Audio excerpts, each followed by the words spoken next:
Today we're talking about quite a controversial topic. Who deserves to get in? 13-0 FSU or 12-1 Bama? It's not that simple as everybody thinks, but let's just get into it. This one's a pretty hard topic. Who deserves to get in more? 12-1 Bama, who just beat Georgia in the SEC champion, the number one team, or FSU, who did literally everything they're supposed to, went undefeated.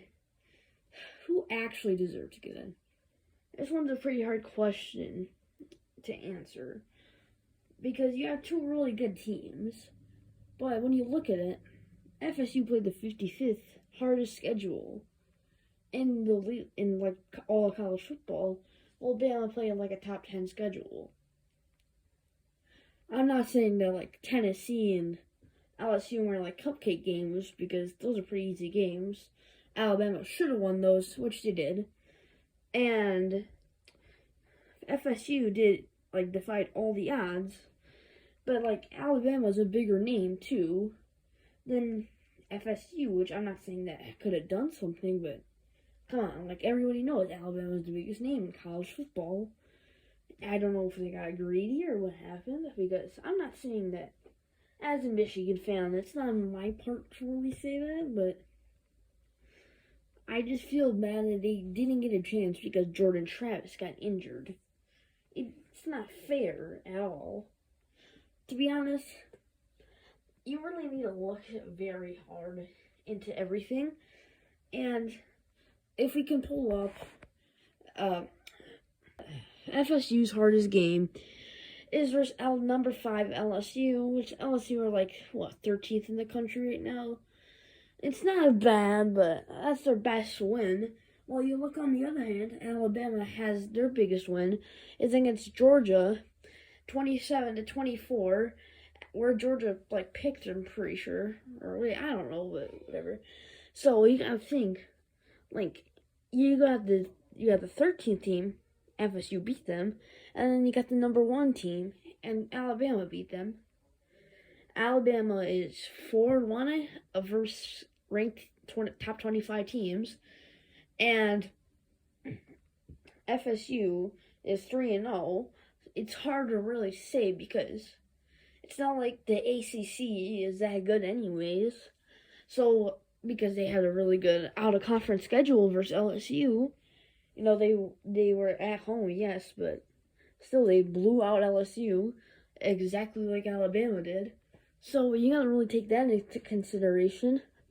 And then you gotta look at the schedule, because Alabama is 4-1, but they lost to Texas at home by 10 points, while FSU is just undefeated.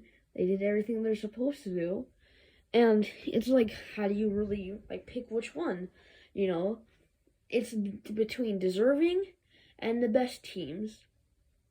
Deserving, 100%, deserving, FSU's really deserved that, 100%. Well, Alabama's a 50-50, because, they're the best, but, did they deserve? Because they lost at home to Texas by 10 points. It's they're a 50-50, because, they're really good, but they versus Georgia, and, you beat them, but is Georgia all that good this year? We don't know. So it's really a test versus Michigan to see. And if FSU really wins versus Georgia, I think it would have been it's going to be the worst call in history. So it's just going to be up. And if I really had to pick, which one, I would have to pick FSU. I'm not, because, as a Michigan fan, I would want to versus FSU. And, Alabama, it's going to be definitely harder. You might think I'm being biased. But FSU did everything they're supposed to. They couldn't have done any better. It's not like the ACC was that good, They played LSU. I don't really see what else they could have done. They did everything they're supposed to. Alabama, on the other hand, they were expected to go undefeated, or, that. And they didn't. They won 12-1, which is still an awesome record, But to be honest, I know injuries matter, and I just think, yeah, Jordan Travis is injured, but as they say, defense wins championships, and oh boy, do the FSU have one defense. That's just my opinion, so, you can have a different opinion. That's the internet, It's not like we're gonna agree on the same thing, but, yeah, that's about all I have to say, and, hope you have a good day, and, peace out.